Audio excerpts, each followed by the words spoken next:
Just our stream is just about to go live here. Yep. And I will count us down.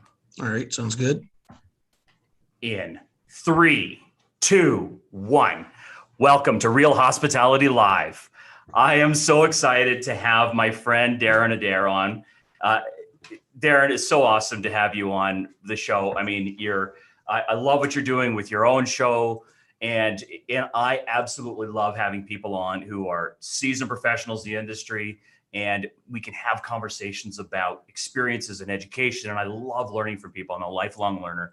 I actually went back to university at the age 37 to go back and even learn more about doing training. And it's so awesome to have you on. My guest today, if you don't already know him, is Daran Adair of Ameri-Can Consulting, and the host and founder, inventor of Great Minds Sessions, which is blowing it up all across LinkedIn over the last several months. I mean, you've done, I think you've got 8 shows in now so far. Nine shows in, and 10th one coming in September. So awesome. Yeah. My buddy Daran has got years and years, decades in the industry. I mean, he's worked for companies that like Fairmont. He's been the director of operations for Tim Hortons. If you're a Canadian, then you absolutely know Tim Hortons. If you're an American, if you're in the Middle East, you know Tim Hortons. You know what this guy is capable of. You know his experience, and he's my guest today. I'm so blessed. Thanks for being here, pal. Oh, thank you so much for having me. I'm really excited to be here and looking forward to this. This is going to be a lot of fun. Absolutely. So Great Minds Sessions blowing up. Let's talk about it. All right. Yeah, I mean, Great Minds Sessions, I started it back in December because with everything that was going on with the pandemic, and you're hearing all these negatives, right? People are losing their jobs, restaurants are closing. That's the only thing we were hearing. And I started looking around my area, and I'm like, well, this restaurant's doing this and it's doing great. And that we needed to start sharing some of the positives. And we needed, this community, we are a community, and we're such a big industry, but we're a tight-knit community. We need to help each other out. So I created Great Minds Sessions to do just that, get a bunch of people together from the industry talking about, here's your challenges, but what's working for you? What are you doing that could help somebody else? Right? Because we need to support each other through this. It's very important that we talk and really do what we can to help everybody survive, because we need each other. Well, the cool thing about what you're doing is it's different from what we do in that it's really a panel discussion where everybody is on. I mean, of course you have guests to kind of start the topic off, but also it's great to be able to invite other people to say, like you say, this is what's working for me, and they get an opportunity to talk. And I think being able to educate and learn from each other in that community in that way is really beneficial, and it's really what our industry needs to have a voice and to be able to learn those different opinions and those different experiences from people. Yeah, no, definitely. I've been very fortunate with some people I've been able to get to join us. I mean, I had George Kodas from Ghost Kitchen Brands joined one time. I had Jim Taylor, who you've had on your show. That was my panelist last week, and Jim's amazing. So I really appreciate it. Jim's a rock star. We love Jim. Yeah. We gotta show Jim's hat. Oh, you got to have the Benchmark 60 hat out. Jimbo's all about the hat. I love Jim's hat that he sent me. If you're watching, Jim, thanks again, buddy. Nice. I even had one of my old professors from Ryerson University came on as a panelist. So, it's helped me reconnect with some of the people that, I grew up in this industry with, but also bring other people together, make other connections to really just, again, help this community to grow and prosper and survive and get through all these enjoyable times we've had over the last 18 months. Well, what are some of the topics that you've been covering? I know a lot of people that you've had on, even Kevin Brock, who's a friend of ours, as well. Yeah, no, and the topics are really, the things that I'm finding that are important. I mean, we've talked about technology because I'm seeing there's a lot of opportunities for different ways to utilize technology for owners and managers to be able to focus on the floor, dealing with the guests and leading their team, and not stuck in the office dealing with that kind of stuff. We've had some tough topics. We actually, 2 months ago, we talked about mental health and the importance of having programs and training and understanding because of the pandemic has really, made this an even bigger thing. But we need to understand how to properly address that, because it's so prevalent now that people are suffering from different things, and you need to understand how to deal with them. Just talking about different ways to address the labor shortages and the challenges we're having in our restaurants. How do we be creative? How we can't just focus on the things we've done in the past. Too much has changed. So what can we do going forward to, get the people we need to run our restaurants and take care of our guests, which is ultimately our goal. Absolutely. Absolutely. And when we're having these conversations, I've watched a few of them. I haven't watched them all, but what are some of the feedback that you're getting? How's the engagement like within the groups? I was just on with you the other night with Jim. I chimed in for a second there, but yeah, we get really good engagement. I've been lucky to have people from around the world actually join in and share what's going on in their areas, things that they're doing, asking questions. It's been really, really great. I've got a lot of my old contacts from my days back in QSR and all those guys and people from the hotel. So we've got a bunch of different, it's everything from that independent restaurant or hotel operator to, the chains and that kind of thing, with different perspectives and different things that we've experienced that are able to share these different ideas. So I've been very pleased with it. I've been able to make some connections through this with somebody who needs, I need a loyalty program, or I need a scheduling system, or I need help with my labor, and put people together, marketing. It's given a lot of that, which has been amazing. I've been in this business for over 30 years. It's part of my DNA, right? And I really like being able to see somebody succeed and grow. And I want them to be able to have the things they need to do that. And if I can put something together that's going to help your business become even more, then, I've done my job. Well, for you, it's fantastic to be able to also to draw from this. Draw from your own experiences with your consulting company, but also to be able to engage other minds and other experiences, and to be able to say, okay, now I'm adding to this toolbox because I learned this from this person. I have a curious question, because you mentioned technology and a couple of the different points. I'd love to talk about it. Sure. What are some of the opinions that you're getting from people who are talking about technology, but it's not their technology company? Right. Technology. One of the things that just from my perspective, and one of the things that I've seen, especially down here, being from Canada but now living in the U.S., we were so much further ahead. We have stood for the anthem. You know what? I didn't even think of that. Listen, you joke about that, but I actually go to a few things because, I do a lot of things in my community here, and there's certain meetings that start with the Pledge of Allegiance. And I had to talk to people like, I don't know what to do. Right. Because I'm not an American citizen. And I'm going to stand up and I'm going to be respectful, because that's what I should do. But this is why I'm not reciting it. One, I don't know it. And two, I'm not a citizen. Right. So it's kind of funny sometimes, but I have sung both national anthems at sporting events, and I'm quite happy to do so. But there's so many different things in technology, and I was surprised at some of the differences. Like back home, how long has it been since somebody has taken your credit card and walked away from the table? Oh, right. Forever. Everywhere down here, that's what they do. They're not ordering. They'll take your order on a pad. They'll walk away and punch it in. When it's time to pay, they'll bring you a paper receipt. They take your card away. They're gone for 5, 10, 15, 20 minutes. Sometimes it's wild that they haven't caught up on that. And we're starting to see some of that change, because the impact that has, your servers are making less steps, your drink orders are getting in faster, you're probably growing your average ticket. So that's one of the big things that I've seen. A lot of the talking that we've done around technology is different ways to maximize labor too. Right. Right. And how can we find opportunities to, we use a lot of gut feel in this business. I think I need this many people at this time, but is that truly what you need? There's tools out there that can help you with the analytics to say, here's where your business is really coming in. Here's where your average tickets require more support, and you should have bodies on. And then there's just some new things that are coming up that are completely outside of the box. And some of the people I've talked to are like, really? People are doing that?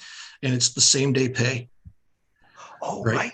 Yeah. When you guys were talking about that on your show the other night. Yeah. So, an employee could come in, they could work their shift, And at the end of their shift, they can get 50% of what they earned for that shift. I hate that idea. I'm sure you do. Lots of people do. But here's what I like about it, because I've had to do this in my restaurants. Somebody calls in, hey, I don't have money for bus fare today. I can't come in. I don't have money for gas today. I can't come in, because they're waiting that 2 weeks to get their money. Mm-hmm. This way they have access to it. We shared a stat, and that just blew me away. 53% of people in Canada have used payday loan companies. Mm-hmm. How much is that costing them? Right? A fortune. Yeah. So this is an opportunity for them. When they need it, they can access the money, and it costs the business owner zero, and there's no real changes.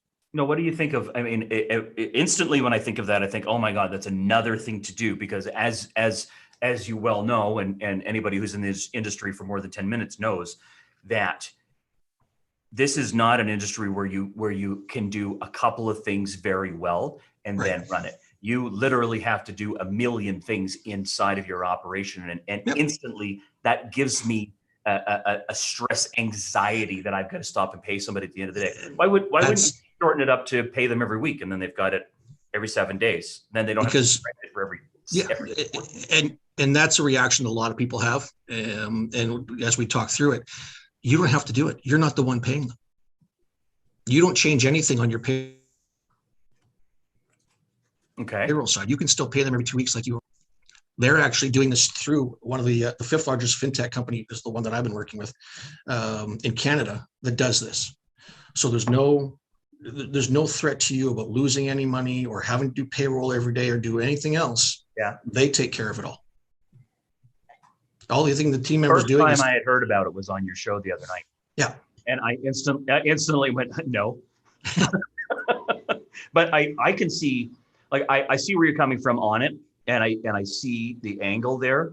I instantly think, okay, well, if there's this person's getting paid on the daily, are they even going to stay until payday? Are they, all those crazy retention things that you think of, right? And then then I never ever think that treating our industry as a temporary job or as a startup position or that, I always think that dilutes and discounts what we do. And I'm not trying to judge the idea. I'm just thinking from my perspective, I don't see it as something that I would do in my operation. Yeah. And I mean, there's a lot more to it, and we're not going to go into all of it, but that's the real thing is our business is changing, and there's different ways to look at it. And just, same day pay might not be right for your business. Maybe it is. But it's something that's different. The 4-day hiring incentive for sure. It definitely is. It's definitely a good recruiting tool. But so is the 4-day work week, which is starting to get more and more play, at least in the leadership side of things in our industry. I know some organizations down here that are using that to great success, but that's not something we would have thought of. Great idea. Yeah. But it's just different ways to start looking at things. And we need to start doing that. We can't be stuck in the ways we've been doing things for the past decades. Yeah. Right. The one thing that the pandemic did do is it forced us, and I hate the word pivot, because as soon as I say pivot, I see Ross on the stairs with a coach. I see Robbie getting angry every time somebody says pivot. She goes, pivot, not pivot. I hate it. Adjust, adapt, overcome. Exactly. It just, that's why I said I'm not a big fan of that word either, but it has forced us to start looking for new ways of doing things. And I think it's actually moved us forward a lot faster, kind of in the direction we're going, but it's gotten there a lot faster, so that's some of the positives I think are coming out of all of this. But there's still lots of different things that you can do and lots of different ways to look at things. So you need to have that open mind. Right. And the other part of this is you don't have to do it by yourself. This is it. Right. I mean, you've got so many resources out there, and, there's a lot of pride, and I know I've worked with it. I've succumbed to it in our industry where I know my business, I know what I'm doing, and I don't need anybody's help. But then you're trying to do everything by yourself while you're on the floor right now, serving your guests, washing dishes, working in the kitchen because you don't have enough staff. You can't do it all. No. So look for somebody to help. It could be another restaurant that you know the owner, talk to them what they're doing. It might be someone like myself who can come out and be a fresh set of eyes to look at your business and say, here's some opportunities, here's some things I think that will help you, that are going to give you some of your time back, reduce your stress, and make you more money. Right. Or you could join Real Hospitality Network. You could most definitely join Real Hospitality Network, like I did. And that's it. And really, I mean, that's what we're about is you don't have to do this by yourself. And when we talk to entrepreneurs all the time that say to us, it's one thing to go out into business, but it's going out on your own is lonely. It's difficult. And I mean, we started Real Hospitality Network to help operators and so that we're there as a support system. So there's always an opportunity so they can call and say, hey, do you know a guy who does such and such a thing? Right. And we can help with that. And to also to help provide those tools to consultants like yourself. Mm-hmm.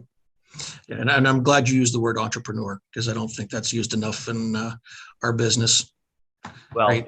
and that's it. We on our pre-show yesterday. I was there with the pre-show the day on the show, but I mean on our pre-show yesterday we were talking about that, right? I mean, when we talk about entrepreneurship, very rarely do we say Bob and Mary, who are restaurant owners.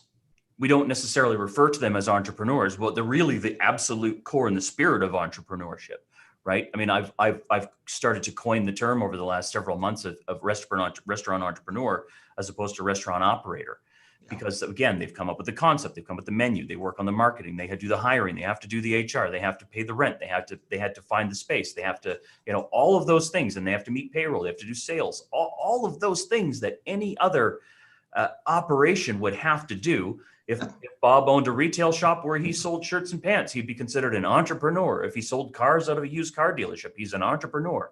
But if he's a restaurateur, then he's just a guy who owns a restaurant. Yeah. Right?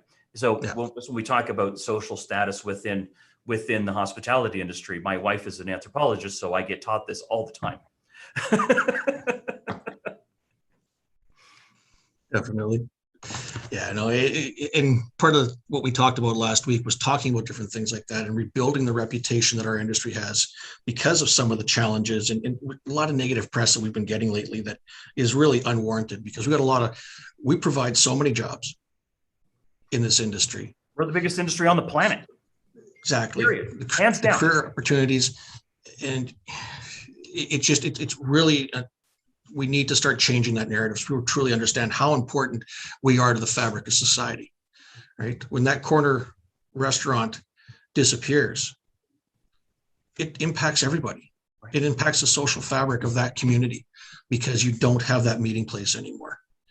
And it affects in so many different ways, from the suppliers that provide the ingredients for the food to the people who make the repairs there, to the people who shop there, to the people who work there, to the person that owns the building and rents it to that entrepreneur, et cetera, et cetera, et cetera. I mean, it might seem like a very small thing when one little shop closes, but it's a very big impact, like you say. Yeah.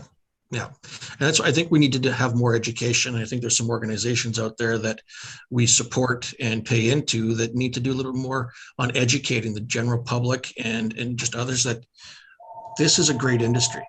You can have an amazing career. I've had a great career. I love this business. It's so many different opportunities. You can be a restaurant owner. You can, be a director of operations. You can become the CEO of a company. Mm-hmm. In this industry. And I think we need to do a better job of providing education at an earlier level to people to understand that, hey, this is where I want to spend my career, and I can really enjoy this. And you get to meet new people. I mean, I love, connecting with regular guests, but meeting new guests, all that. I mean, you develop so many amazing relationships in this business. Mm-hmm. It's just so much fun. We've got a question from LinkedIn from Teresa Rue, who is out of Vancouver. I know Teresa. Yeah. And, so her question is, globally, the pandemic has sped up innovation by 7 to 10 years. Daran, in your opinion, what are your top 3 countries innovating now? Because probably the throwback to they're still taking your visa away from the table in America. And here, that for us, we go, where are you going with that? Yeah. I've actually had my mom follow somebody down here when they walked away with their credit card. It was kind of You blame funny. her? No, I don't. Yeah. So in that aspect, I mean, some of the stuff we were doing in Canada, I think is big. And some of the tech companies that I'm working with are based in Canada. So I think we actually have a lot more going on in Canada than we're given credit for. We're starting to see some stuff out of the UK. There's a company out of, they're originally from Russia, who has a pizza concept. I think you probably know who they are. They're my buddies at Dodo. Yeah. Yeah. I mean, when you look at the stuff that they have done in their restaurants with all the technology, it just blows your mind. Yeah. Right. So, there's different pieces coming from a few different areas. I think there are some good programs and some good things happening in the US. I mean, there's some franchises down here that are just exploding right now who are really utilizing technology. I think it's opened up our minds to being more willing to look at technology than it has in the past. So, Canada, US, the UK, and I think are the ones that are really, you're getting the most out of. I think your approach to Russia is really good too. I mean, the Russian Hospitality Association, they've got somewhere around 800 hotels who are part of their organization, and they're really progressive. And the same thing with like I said, our friends over at Dodo Pizza, Fyodor and Max. I mean, those guys, everything they do is not only technology based, but when they do it and they find the result, they share it, good or bad, which is amazing. I mean, that I think is one of the most honorable things that I've seen going on in our industry as far as technology goes as well. Yeah, definitely. Cool. Now, we had a couple of things we wanted to talk about here, and it was really about, and I think we're getting there, but we're talking about image of the industry, of course, right now. And I think when we say, oh, well, it's really hard for people to hire people right now. It's very, very easy. And I've called people out on this too, to say, oh, well, the government's sending out checks. And that's why people aren't coming to work in the industry. I call bullshit on that. Full on. And it has everything to do, and this is my opinion, and I want to hear yours. So my opinion is that right now our industry is in such a fragile position because we lack leadership. We have a wonderful community of friends and family and all of that, but we don't have a voice. We have people who say they're our voice, but I also call bullshit on that. And if you're watching, then you know who you are. I think opinion of our industry comes from many different things, and you and I can kind of go back and forth on this a little bit, but I really feel that we're unstable right now because we've been made that way, and we also didn't fix a lot of the problems that we had, as you mentioned on your show the other night. We haven't addressed and fixed the problems that we had before all hell broke loose. Right. So to say, oh, we want to invite so and so in to come and work on our industry, but we have to talk about the benefits of that, because we can't. Yeah. We have to say, okay, well, why is our industry unstable? Why do we have problems with calling professionals with our industry who have as much education as people walking out of university, and that many years too? They're calling them unskilled labor, discounting what we consider to be entrepreneurship, and other problems like we've talked about. You and I have talked about ageism in a big way as well. Yeah. No, I go back just when you're talking about people talking about the unemployment and the different funding and stuff that they're getting from the governments. I call BS on that as well. And it's been proven down here because the state of Missouri got rid of it. And if anybody knows Branson, Missouri, it's this huge tourist area, shows, and it's kind of a cross between Vegas and Wisconsin Dells. Every business closed at 9:00 because they had no staff. Hotels weren't cleaning your room every day because they didn't have enough housekeepers. Right. So it's not just that. There's a lot of different reasons as to why. And, we need to take a holistic look at what are we doing. Right. I mean, I see a lot of people going back to what they were doing prior to prior to this, and seeing all these hiring bonuses out there. Okay, that's great. That might get them through the door, but is that going to keep them? What are you doing on the other side of it? How are you onboarding them? How are you training them? Because I think we have a real lack in the training area. Sometimes it's just, okay, you've been a server before, here you go serve. Yep. Right? I mean, we focus on training. We got to look at the compensation, right? And make sure it is the right kind of package and it's fair in treating them well. And then it's just the whole culture within your organization. Mm-hmm. I work for some that, you're working long hours, you're working really hard, but you knew everybody had your back. And I worked at some where you were literally having meetings and everyone's screaming and swearing at each other. Right. So, I mean, where would you rather work? Well, this right? is it. So, I find that the retention of staff and also the hiring of staff, getting people to come and work at your place has everything to do with your onboarding process and has everything to do with your training process. So if people feel like they're welcomed and that you're interested in them and the onboarding process is really, really good, then they feel like, okay, this is a place I want to be. I want to learn more. I want to be a part of this organization or this family and all of that.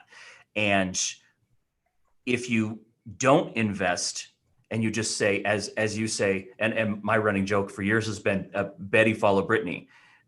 She's been here for 2 weeks longer than you, so she'll just show you around. And the menu yet? No, okay.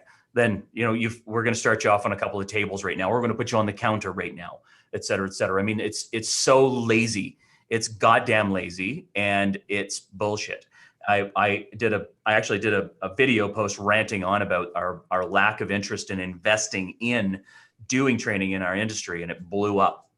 Well, we do have a couple of comments and some questions from LinkedIn. Let's touch on those. So Gerard Beyer, the problem, his statement is, the problem is that the profession is not recognized and looks that we have no more apprenticeship. Oh, right. And how do you keep the profession going without apprenticeship? And my opinion on apprenticeship and education, I think I love the apprenticeship programs, but I do think that in a lot of ways they're outdated, and there are things in my experience, because I've sat on the board for the Red Seal Advisory with the province of New Brunswick before. And I feel like there are things in there like making sure that you know how to make a terrine, which nobody in their right mind would ever order again in their life. That's part of one of the things that you need to have. Right. And they put that ahead of having food safe as one of your requisites in order to get your block, which makes no sense to me whatsoever. What do you think about that? Definitely. I mean, just on that, the food safe, that should be day one. Nobody should be in the kitchen until they understand food safe. Those apprenticeship programs I think are a good idea, but I think they're happening too late as well, because you're already got somebody who has decided to go to school or get an education or do something to be in this industry. We need to get to them earlier. I know down here where I'm living in Minnesota, they used to have a mentorship program that started in the high schools. They have it in Calgary. Do they? Okay. Yep. So culinary professionals would mentor a different school and go in. They'd actually have a competition every year for these students, just to create that awareness and that excitement and knowledge of the business, and that there's some great opportunities here. So I think we need to start doing a little bit more of that and educating them before they come into the post, whether it's working in and deciding they want to be in the business or whatever. We need to let them know a little bit more about what's available and show them different things. You know how many times I've watched celebrity chefs talk about how they got interested in cooking and got a passion for even for the cooking part from having been in home ec class in junior high and high school. I mean, it's where it comes from, or from being interested in learning how to cook in the home. Mm-hmm. And this is both men and women, but specifically, I'm making reference to men making this comment because they had an interest and they wanted to go into the home ec class, and maybe it had to do with the fact that they wanted to go and learn about food, but also that's where the girls were. Yeah, it doesn't hurt. And our buddy Doug Gunn has got a comment on here as well. Hey, Doug, the pandemic has allowed restaurants to automate order taking, be it store or online. In the past, owners always thought the secret sauce was their people. Well, absolutely, good comment. When we're talking about taking the onus and the attention off of making sure that your people are doing well and that your customer service is top notch, which I think has gone to the wind in many, many cases. Yep. We've gone to a position, and I talk with franchisees and all of the time, and small business operators who think that the solution to all of their problems is online ordering. And I mean, it's one thing that can help your business. And let's face it, in the last few months, a lot of people have gone to that online ordering and work with the DoorDashes and all that. But you can't think that removes the hospitality of things, right? You know, if even before, when you were taking phone orders, it's even more important to be hospitable on the phone than it is when you're standing in front of them, because they can't see your face. They need to hear it and feel it coming through the phone. And I've written about them on LinkedIn a few times, about some of the interactions I've had with people on the phone at different restaurants. And it's like I was annoying them and wasting their time because I wanted to give them money and buy food from them. You know, it used to be a core thing that you had to train your host to how to answer the phone properly, how to upsell on the phone, how to make sure they got all of the customer's information and to repeat the order back to them. And to make sure that it was a pleasant opportunity to do business with these people. Yeah, and that's definitely been lacking, and it's something that we need to refocus on. But again, that comes down to the training. Yeah, right. Just saying, here, answer the phone, and here's the pad you write down the order on. You're not setting them up for success. You can't just tell them do this. This is what we'd like you to do, and here's why. We do such a poor job of telling the whys. So I just think there's, definitely some ways we need to beef that up. Absolutely. And you know what you're doing with your program as well, I mean, is I think inviting the opportunity to have those conversations again and remind people, right? We've got time for one more question on here from Christiana Crin from LinkedIn. It was heartbreaking to see our clients keeping their doors closed after investing time and money in their dreams. Absolutely heartbreaking. Luckily, things are starting to change and the perspective looks promising both in the US and Europe. Absolutely. Absolutely. Yeah, and we've definitely started to see things open up a little bit more down in the US than you've seen back in Canada. Still got to do the right things. You still got to make sure that, and I think it's really important that our guests are seeing the things that we're doing to make sure when they do come and see us, we're going to make sure they're safe. Absolutely. Right? Absolutely. So, hey, when's the next show? So Tuesday, September 7th, 5 p.m. Central. And we'll be putting a bunch of stuff out on LinkedIn shortly. I got a couple of topics I'm playing with right now, and we'll have that posted very shortly once I confirm some of the potential panelists. But, we're always looking for new topics. So if there's things that people want us to cover out there, they can send me an email, greatmindsessions@gmail.com, or connect with me on LinkedIn and say, here's something I'd like to learn about or need some more information on. I'm more than happy to do that because, again, it's a community. We want to help each other out. We want to get you the information you need. Well, Daran, it's been awesome having you on. We could have done this all day long. And and you and I both know that. Yes. If you're watching today, whether it's live or if you are watching one of the recorded programs on one of our platforms, whether it's LinkedIn, Facebook, YouTube, Periscope, any of the above, and you've got a question or a comment on the stuff that Daran and I are talking about, or if you've got a suggestion for a show for Daran, or if you just want to be invited to be a host and you've got something you want to share and educate others on, then reach out to Daran on LinkedIn. And again, Robbie's frantically making sure that the link is there in the comment.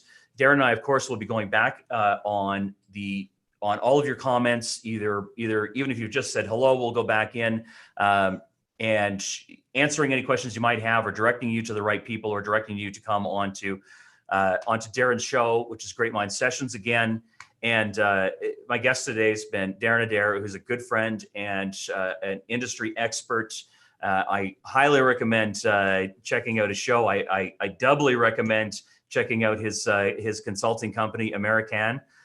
He's a proud Canadian in the U.S. so he can work with you in both countries, all in one language. Great. Thanks, buddy. Thanks for being here. Thanks, Chef. I appreciate it. It was great. Appreciate it. Have a great rest of your day. You too.